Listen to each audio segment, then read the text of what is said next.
Not looking my best. That's okay. That's okay. It ain't about looks anyway, right? It's about what's going on in the world. And thank you for coming back to my channel. I have some things to say that have been on my mind, and watching the world basically fall apart has really opened my eyes to the kind of thought, or lack of thought, I guess, that keeps circling around. And, we're seeing this in politics, especially in America. We're seeing this in even just your daily life, like science. I mean, we've got a pandemic going on right now, right? Everybody knows about that. It's not a secret.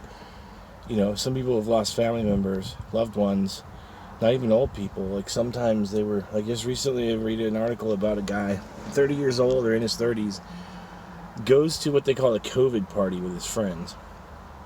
A COVID party is apparently where people attend a party with a known COVID case and, I don't know, play Russian roulette, I guess. Biological Russian roulette. And if they get the virus, no biggie. This guy died. Apparently his last words for the nurse was a mistake. I think I made a mistake. I thought it was a hoax, but I guess not. And that's the thinking that's really driving me nuts. It's that people think this is a hoax. Like, who in your right mind would imagine a virus being a hoax? I mean, people are dying. That's not something you can just fake. I mean, I guess you could. But on a level like that, 100,000 plus and growing, you don't just knock 120,000 people off and it's okay, it's just Sunday. It doesn't happen that way. I mean, this is a real virus. It's killing real people. That's causing real tears because people love these people that are dying. They're not just figures on a paper. We get to thinking about that. It's not affecting you. So you're watching 100,000 people die. That's, you think it's a terrible number, obviously. But to be honest with you, if you're losing your wife or a kid or your grandma or whatever, your mom or your dad, 100,000 don't matter. It's one. That number one is insignificant to most people. But the number one, if that one is your one, is bigger than any million people you could ever hear about dying. So if your wife dies, your soulmate, maybe you got lucky and married your high school sweetheart, and she gets COVID-19 and dies, 2 million people could be dead. And you're devastated because of one. So, yeah. Go ahead and think that it's a fucking hoax and then infect people that you love and let them die. Chances are this 30-year-old doofus, and I wouldn't speak ill of the dead normally, but come on, this is a doofus. He knowingly went into a house where there was where COVID-19 existed. If it's a hoax, you don't get sick. He got sick. You don't get tested positive for COVID-19. I mean, I could see that it being a hoax, but here's the thing about the thinking about it. The thinking behind it, this doofus, okay, it's no big deal. It's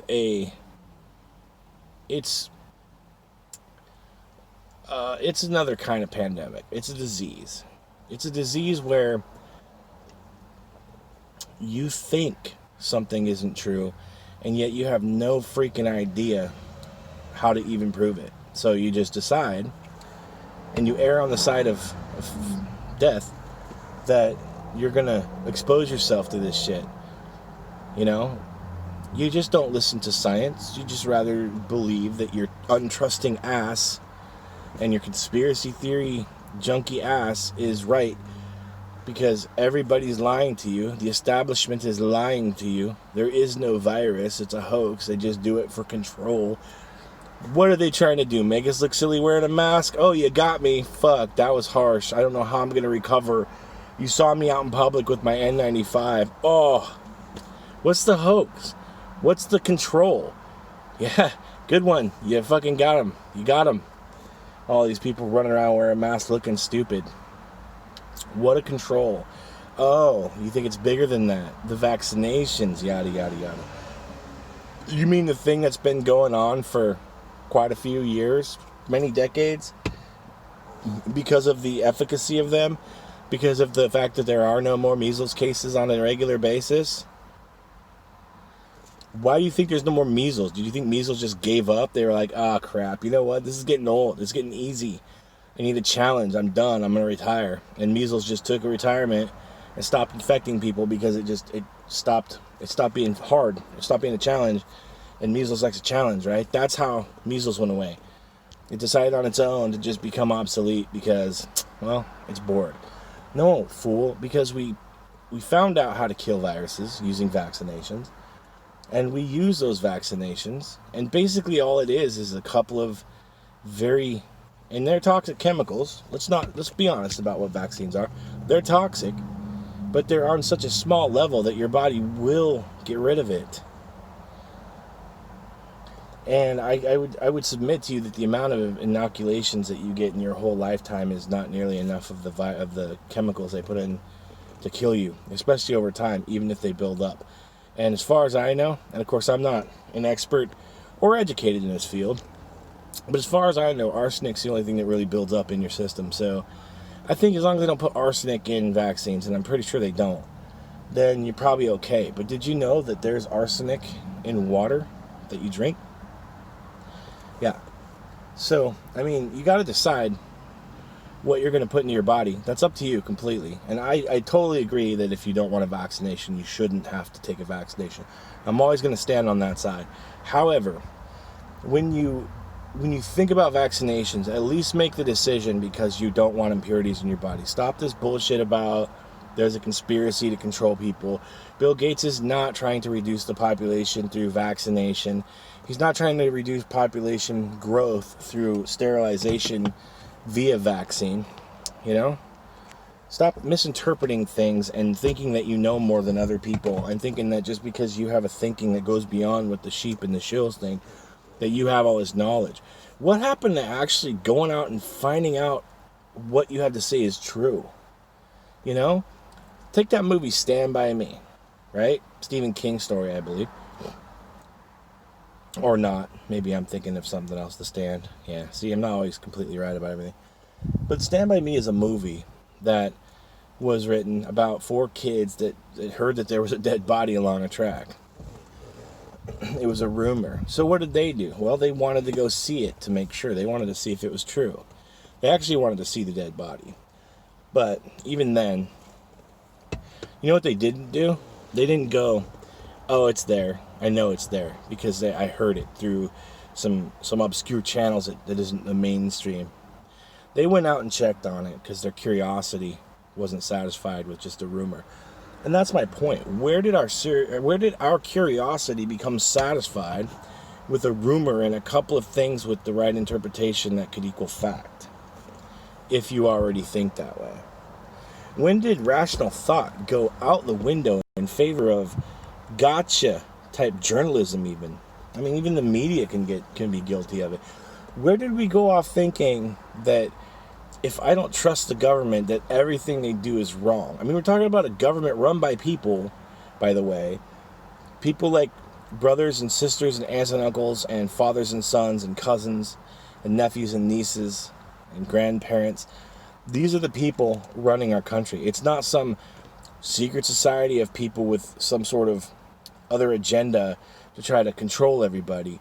America is such a melting pot, and if you're in government trying to kill people and control people, you're trying to kill your own family. And believe it or not, most people don't want to do that. I know there are some, but it's a huge majority that doesn't. So you have these conspiracy theories. Cool, have them. I mean, they're fun, right? The government's doing this. That it's a fun thing. It's called fantasy. It's called science fiction. It's called whatever. It's fiction, but because our government has been caught in lies, there's just that added little amount of truth to it for you to be hooked on it. The problem is, nobody gets convicted in this country on an accusation alone. And yet somehow, flat earthers, anti-vaxxers, the Soros haters, the Bill Gates haters, the 9/11 deniers, the moon landing deniers, you all have this tiny little obscure mistrust of the government with an ability to misinterpret evidence and not understand what you're seeing, and no desire and no curiosity to vet any of the crap that you say, and you just run right to the worst thing possible in your mind, that the government is lying to us, and it's always about control. We got to stop this thinking. We should band together. If we're all wrong about the virus, let's err on the side of caution. Let's all wear the mask and look stupid and say, oh, the aliens are looking down on us, laughing their stupid asses off because they planted a virus and called it a hoax, and now we're all wearing masks. Ha ha ha ha ha. You know, what's the worst case scenario? Let me provide 2 for you. 1, the virus is a hoax. Let me provide 4. 1, the virus is a hoax, and we all wear our masks because on some level, the decency of our humanity overrides our ability or our concern for the lies that the government tells us to control. And we realize that wearing a mask everywhere is an inconvenience of a very minor nature, but we do it because we want to save each other. And it is a hoax, and all we're doing is looking stupid and showing the government that we can be controlled. Okay, well, let's say the same scenario, but it isn't a hoax. In either of those 2 scenarios, the worst case possible there is that we look stupid wearing masks.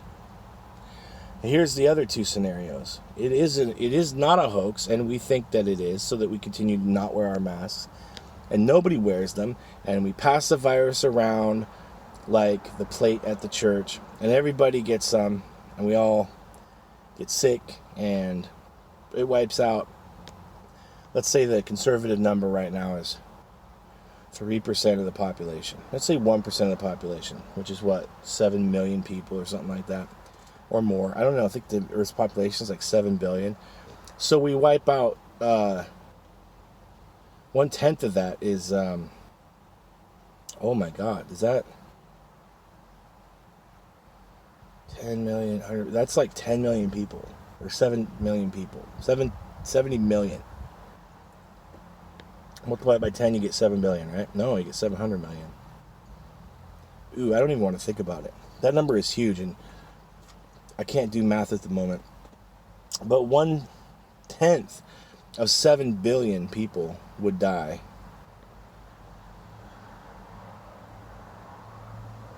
I paused there to let that number sink in.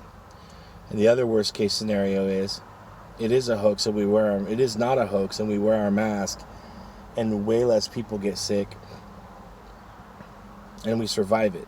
So, of all those 4 scenarios, there's only one that doesn't make any fucking sense. And that's the one where nobody wears a mask because people think it's a hoax and it's not. So let's just assume that it isn't a hoax, and let's pretend that we're trying to save ourselves by putting on a fucking mask.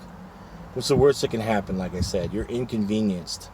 But fuck you for once, okay? I'm all about freedom. And like, you know, shit, go ahead, don't wear a mask with your family. But if you go to a private retail store and they tell you to put on a mask, shut your mouth. Either leave or put on the damn mask. It's their house. If you don't want a mask at your house and you don't want anybody telling you what to do at your house, don't try to go to a store and tell them what they're going to do. Just don't go there anymore if you don't like their policy. It's that simple. They're trying to save lives, and they're treating this thing as it's not a hoax, and they're erring on the side of caution to save your stupid ass. It's about saving you. It's what it's about. And I just don't understand why it's so important to you to be so independent and free, to not wear masks and to just talk about how the government is a corrupt state of affairs. Like the entire world government is completely toast, right? That's true, perhaps. But you and I are individuals. And as individuals, we don't have... It's not a law that we have to take care of each other. But we're intelligent beings. So we should choose to go ahead and make that our responsibility. To be acceptable, confined to a society, especially, acceptable human beings with an agenda of protecting everybody. Because in society, we have to live by certain rules. may sometimes defy, we don't have to, but if you're in society, you kind of have to live by certain rules that sort of define nature. And that's just the reality of it. Like, driving a car, right? It's a privilege. Is it a right?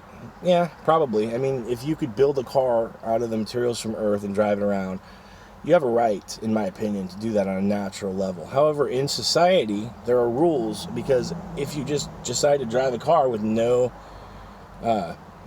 training and no idea of what the rules are around you, you're going to start smashing into people or making people late for work, and it's just going to be a mess. So to make society better, we have to follow certain rules. And they are kind of, sometimes, like, to me, they kind of get on my nerves, but I understand the need for them, and so I follow them to the best of my ability. And I do that because I'm a responsible human being in that regard. So why are we worried about what a mask looks like on our face, or not being able to catch or draw as good a breath as we were before? Because I'll tell you what, you get the virus, the chances are you won't ever draw a good breath again, and you'll die in just a few days. 30-year-old goes to a party where there's COVID-19, goes to the hospital and gives up his life just a few days after a stupid maneuver. And my heart hurts for that guy a little bit and his family, but only a little bit, because he knew better. I would never go to a place where someone said they have COVID, even if it's a goddamn hoax. Why would anybody do that? Like, oh, it's a hoax, I'd rather look stupid than be proven wrong in that regard. No, I'd rather be stupid and proven wrong, look stupid, be stupid, and not have a virus, than look stupid, be stupid because I caught a virus. You know what I mean? And that's the focal point of the thought process in America that's really deteriorating from the inside out. How interesting, we don't seem to care about each other enough that my rights and my wants, actually it's not even rights, I get it, rights are one thing, but nowadays it's come down to my emotions and the way I feel about something is the most important thing to me. So fuck off if you don't like it and if it hurts you in some way. Entitled parents are that way, selfish millionaires. Not all of them are selfish, by the way, but there are some. Like Trump is a selfish fucking billionaire who made his money by making sure people got fucked. And no, he's not a pimp, that's not what I mean. Although maybe, it's Trump after all. But these kinds of people don't care about you. Their feelings are what matter to them. Their feelings. We've created a society where feelings are more important than making sure someone else can make it through another day and not die what appears to be a horrible death. It doesn't sound like the COVID-19 death is fun in any sort of way. It's not quick. It's not painless. It's not without immense suffering onto it. It's a horrible way to die, and people don't care. I'll be fine. Yeah, you might, but you might pass it to somebody else who will fucking suffer and die. And you have that responsibility on your chest. I'm watching this old man walking by right now on the street up here. Got himself a mask on. Old man. He looks like he's probably a Republican, but he knows what's up, Maybe he's just following the law. Even still, he's doing his part. He's obeying the law. Okay, I'm going to cut this off now because I said I was going to start delivering these mind experiments or these thoughts of mine. And so I want to start now. But I do intend to get a little more snazzy and actually put some production value into these and show some screenshots and stuff. But I wanted to put something out relatively soon after my announcement of it. I've kind of gotten away from YouTube. It's been kind of boring, and it is kind of pissing me off with all of its rules and regulations. Plus, I've been, studying. I got my degree now, and just trying to find a job and get that going. So, a lot of logs on the fire, a lot of things on my plate, obviously. But look for some new videos here. Like and subscribe. Tell people about it. Share. Tell people I'm an idiot. Whatever you want to do. Just put anything in the comments. I'm not going to block people unless you're absolutely harassing somebody or me with death threats or any kind of threats. But if you can manage to create an intelligent argument without a single insult, I'll never block you, even if I don't agree with you. So keep that in mind. And let's get this conversation going and start working toward more of a a society where I'm not offended because of what you said. I'm offended because of how I feel about what you said, and that's on me. Instead of you offended me. Let's work toward that together. Maybe. I got 15 subscribers, so the channel will have to grow a bit before I can actually, make a difference. But let's hope. So I'll see you then. Bye.